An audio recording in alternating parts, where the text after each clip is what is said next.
de sa recevabilité. Vous aurez compris au tout début là, que nous étions sur la motion du ministre des Finances proposant que l'Assemblée approuve la politique budgétaire du gouvernement ainsi que sur les motions formulant un grief présentées au cours de ce débat. Je ne l'avais pas mentionné. Je vous rappelle, pour les gens qui nous suivent à la maison, ils ont maintenant pour 3 heures 36 minutes 1 seconde au groupe parlementaire formant le gouvernement, 1 heure 34 minutes 28 secondes au groupe parlementaire formant l'opposition officielle. Le deuxième groupe d'opposition avait 1 heure 15 minutes 49 secondes, moins les 15 minutes 28 secondes que Mme la chef vient de faire.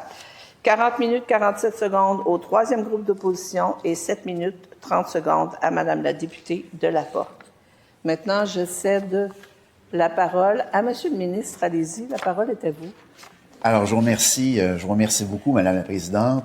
C'est avec beaucoup de joie et d'honneur que je joins ma voix à ce débat portant sur le discours du budget.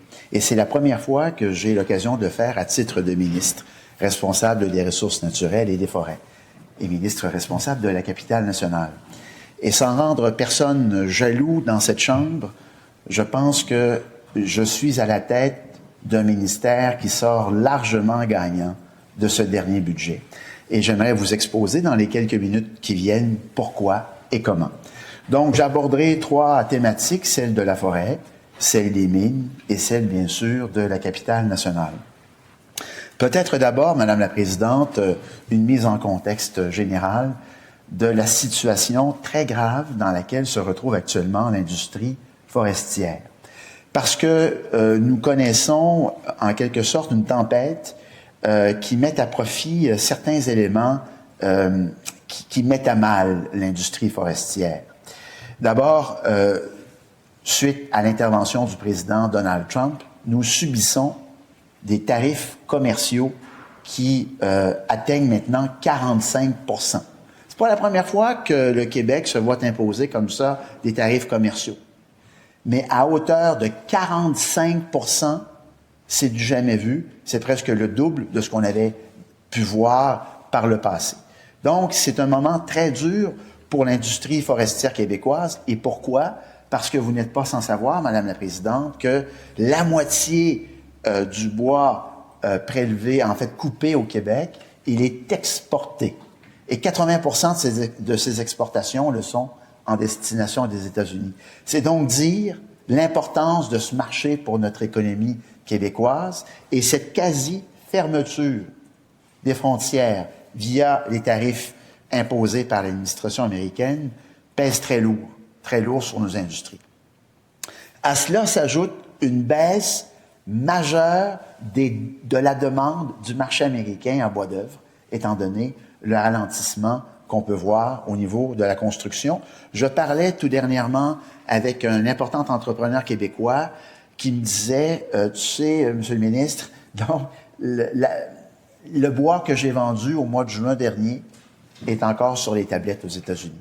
C'est donc dire la force de la crise qui nous frappe. Et pour répondre à cette crise, pour soutenir notre industrie, pour soutenir les 650 municipalités au Québec qui voient dans leur rang une activité reliée à la foresterie ou aux papetières, pour soutenir nos quelques 150 villages mono-industriels qui dépendent quasi exclusivement de la vitalité de l'industrie forestière, pour soutenir les 60 000 familles québécoises qui vivent de cette industrie, nous avons mis de l'avant un certain nombre de mesures dont j'aimerais vous parler, qui se retrouvent dans ce budget et qui viennent soutenir le projet de loi 11, le projet Omnibus, dans lequel on retrouve 3 mesures très importantes qui viennent soutenir l'industrie, mais qui n'auraient pas de dents si elles n'étaient pas accompagnées par le budget pour venir donner toute sa vigueur aux amendements que nous apportons dans le projet de loi 11. D'abord, la première, et ça c'est une révolution un peu historique, c'est une première, nous avons aboli les rentes annuelles. Il faut savoir que pour obtenir du bois, une entreprise doit acheter en quelque sorte ce que nous pourrions appeler une carte Costco. Hein? Donc, ça te donne le droit d'acheter du bois. Alors, ensuite, il faut que tu le paies, ce bois-là. Mais cette redevance annuelle, elle était équivalente à 21 millions de dollars par année pour l'ensemble de l'industrie. Nous avons décidé de l'abolir. Nous avons fait cette abolition nous l'avons planifiée pour les 5 prochaines années à venir. Donc, cette mesure, elle se retrouve soutenue dans le budget. Ça a été d'ailleurs très largement salué par l'ensemble de l'industrie, tout particulièrement par le Conseil de l'industrie forestière du Québec. Nous avons également amené une autre mesure qui était historiquement demandée par l'industrie et qui concerne l'abolition du bureau de mise en marché, qui lui-même avait pour fonction notamment d'organiser des enchères dans les quelques 191 unités à travers le Québec. Hein, le ministère des Ressources naturelles est très, très, très décentralisé, comme vous le savez. C'est un des ministères les plus près du territoire.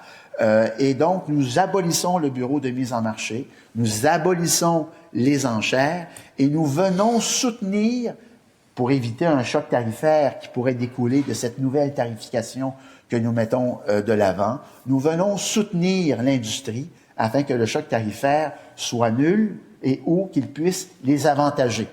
Donc, c'est quelque chose, je vous rappelle, qui a été largement salué par l'industrie et qui donne de l'oxygène en supplément de l'abolition des rentes annuelles à une industrie qui en a beaucoup besoin.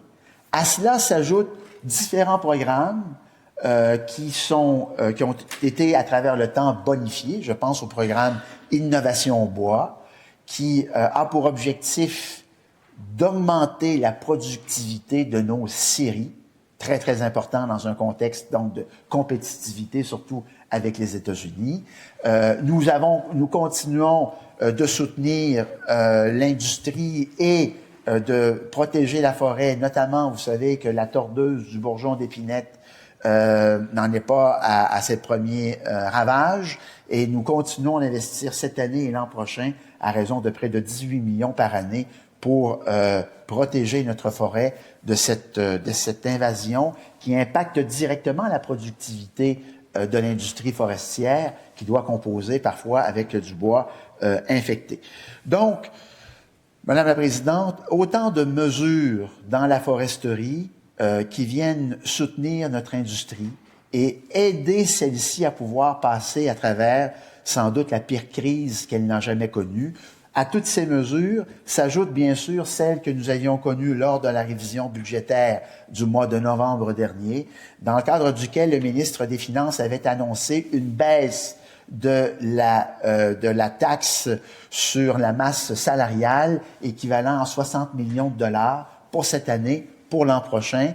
Et c'était une manière pour nous de pouvoir compenser ce que coûtait la taxe carbone à l'industrie de la foresterie. C'était grosso modo 60 millions, mais nous avons fait le choix politique de ne pas abolir la taxe carbone, mais plutôt d'agir directement pour aider les quelques 1340 entreprises du secteur forestier en abaissant la taxe sur la masse salariale. Donc, encore là, une injection de près de 120 millions de dollars, ce qui vient, au global, donner à l'industrie québécoise une compétitivité qui est supérieure maintenant à celle de l'Ontario, parce que c'était notre objectif. L'industrie nous avait demandé, donnez-nous les moyens d'être aussi, voire même plus compétitifs que l'Ontario. Et avec les mesures que nous mettons de l'avant, et je salue d'ailleurs mon collègue député de Pontiac, avec l'appui du Parti libéral dans le cadre de l'étude du projet de loi 11, nous pourrons ensemble, solidairement, soutenir notre industrie de manière non partisane. Alors, je remercie d'ailleurs tous les collègues pour leur présence constante dans l'étude du projet de loi. Un petit mot, le temps file, sur l'extraordinaire responsabilité qui est la mienne en matière du développement minier au Québec. Vous savez qu'on a annoncé tout dernièrement à cette île une nouvelle stratégie de valorisation des minéraux critiques et stratégiques au Québec.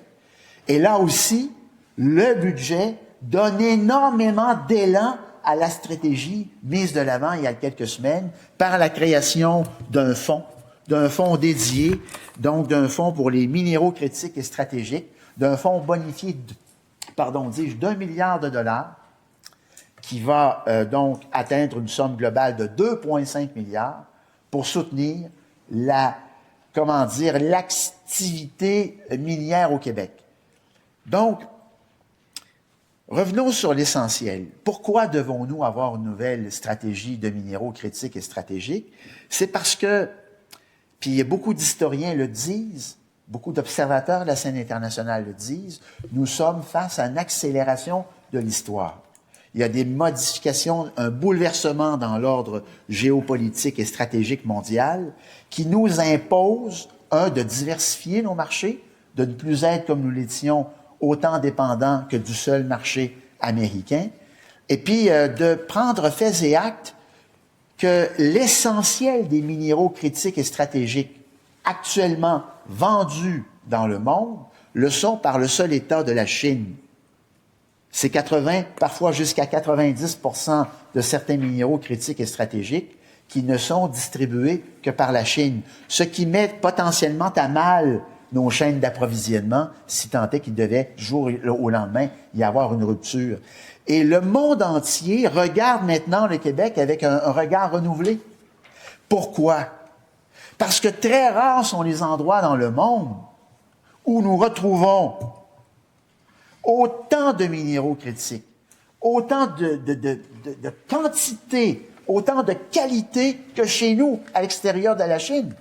Il n'y a pas d'endroit au monde où on retrouve, on est très chanceux sur le plan géologique. On a une richesse extraordinaire dans le sous-sol québécois, qui contribue d'ailleurs déjà très largement à l'enrichissement collectif des Québécois par les redevances que paient les minières québécoises et au fond, et des sous que ça amène au fonds consolidé. Parce que vous savez, Madame la Présidente, contrairement à Québec solidaire, on ne peut pas distribuer une richesse qu'on n'a pas. Il faut d'abord créer la richesse avant de la redistribuer. C'est l'objectif fondamental qui anime la coalition Avenir Québec en matière d'exploration minière. J'étais pas plus tard qu'hier, Madame la Présidente, avec ma collègue, la députée d'Abitibi-Ouest, à Rouen. Et nous avons fait une annonce extraordinaire à l'Université du Québec en Abitibi-Témiscamingue, en présence du recteur, des élus locaux, d'une zone d'innovation minière. Une première. On a seulement 5 zones d'innovation au Québec. On en a une qui est dédiée aux mines, des projets extraordinaires qui vont nous permettre de développer une technologie pour être une société la plus compétitive possible dans le vaste marché, bien sûr, des minéraux critiques et stratégiques. Trouver notamment des nouvelles technologies qui permettent des foreuses avec l'intelligence artificielle. Alors, il y a toutes sortes de projets qui seront générés par la communauté scientifique afin de soutenir une industrie qui participe à la vitalité territoriale du Québec. J'ai eu la chance d'aller tout dernièrement visiter la fabuleuse et mythique ville de Fermont, ArcelorMittal, une des plus grandes mines à ciel ouvert au monde, une des entreprises qui envoie le plus de redevances à l'État québécois. Il fallait voir la fierté de ces travailleuses et de ces travailleurs qui contribuent à la richesse collective québécoise. Dans un contexte qui n'est pas toujours facile, Madame la Présidente, on comprendra la nordicité dans laquelle ces personnes évoluent. Et donc, moi, je lève mon chapeau aux élus locaux là-bas. J'ai eu la chance de rencontrer le maire, puis je garde un souvenir impérissable des travailleuses et travailleurs, notamment d'ArcelorMittal, qui font la fierté du Québec. Madame la Présidente, le temps file et on m'a bien demandé de respecter le temps qui m'était alloué. Je ne peux pas terminer cette intervention sans faire référence également à l'une des plus belles responsabilités que j'ai. J'y vois un peu le défi de ma vie, celle d'être responsable de la capitale nationale. C'est une capitale que j'ai à cœur. C'est un milieu où je suis né, où j'ai passé l'essentiel de ma vie. Actuellement, la Ville de Québec connaît une effervescence économique sans précédent. L'un des taux de chômage les plus bas à travers le Canada, c'est chez nous, à Québec. Imaginez-vous si on avait un taux de chômage de 10-12 %, les premiers à nous accabler, à nous dire que c'est de notre faute puis qu'on ne fait pas notre devoir, ce seraient les gens de l'opposition. Quand ça va mal, c'est de notre faute. Mais quand ça va bien, il faut aussi dire qu'on est peut-être aussi responsable du climat d'affaires, l'environnement d'affaires qu'on a créé à Québec pour permettre cette extraordinaire vitalité qu'on connaît. Madame la Présidente, actuellement, puis c'est le président de la Chambre de commerce et d'industrie du Québec qui disait que sur les quelques 20 milliards de chantiers qu'il y a actuellement en cours à Québec, 16 de ces 20 milliards sont essentiellement attribuables à des investissements qui viennent du gouvernement du Québec, dans l'hôpital de l'Enfant Jésus, notamment. Un chantier extraordinaire qu'on oublie. Mais savez-vous qu'à terme, l'hôpital de l'Enfant Jésus sera le plus grand hôpital hospitalier au Québec avec 755 lits, 5 de plus qu'à Montréal. Excusez mon chauvinisme, Madame la Présidente. Je vous donne également le pont de l'île d'Orléans, qui sera un des plus beaux ponts d'Amérique, qui nous relie à une île fabuleuse qui participe à notre destin collectif québécois, le tramway de Québec. C'est là également, une œuvre dans laquelle on avance rondement. Nous avons racheté les terres des Sœurs de la Charité et grâce à cet investissement, nous aurons la plus belle ferme urbaine du Québec. Nous avons annoncé dernièrement un avis de qualification pour construire une passerelle qui va nous relier à la baie de Beauport, qui est l'une des plus belles plages urbaines d'Amérique. Madame la Présidente, nous avons mis en œuvre, parce que nous, on l'a pas seulement dit, on a provisionné les budgets pour réaliser ces actions. Il y en a qui vont nous dire, nous, on l'a promis dans le passé 14 fois, sans mettre les sous qui vont avec. Je pense à ce qu'on n'avait pas fait du manoir et du site de la Chute Montmorency. C'est près de 35 millions de dollars qu'on investit pour remettre à jour les infrastructures d'un des sites touristiques les plus fréquentés à Québec. Ça aussi, c'est une réalisation de la CAQ. Et grâce, je vois ici mon collègue qui est ministre de la Culture, que je salue, parce que il y aura rarement aucun autre ministre de la Culture n'a-t-il autant investi dans la capitale nationale que mon collègue. Nous avons annoncé la création d'un nouveau musée national sur l'histoire du Québec dans les Vieux-Murs. Nous avons annoncé des investissements majeurs pour agrandir le musée des Beaux-Arts du Québec. Et grâce à ces investissements, notamment à l'extension Riopelle, ce musée est devenu le plus grand d'Amérique du Nord. Nous avons une offre muséale égale aux plus grandes villes d'Amérique. Sur le plan culturel, nous pouvons nous en réjouir. Nous avons soutenu massivement le Carnaval de Québec. Nous soutenons massivement le Festival d'été. Nous sommes présents pour faire de Québec la grande ville qu'elle est. Je termine là-dessus.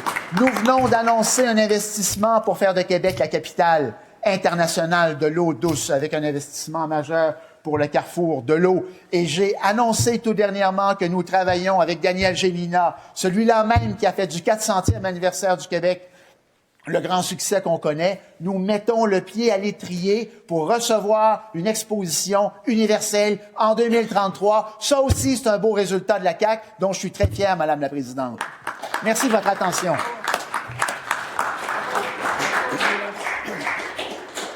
Merci beaucoup, Monsieur le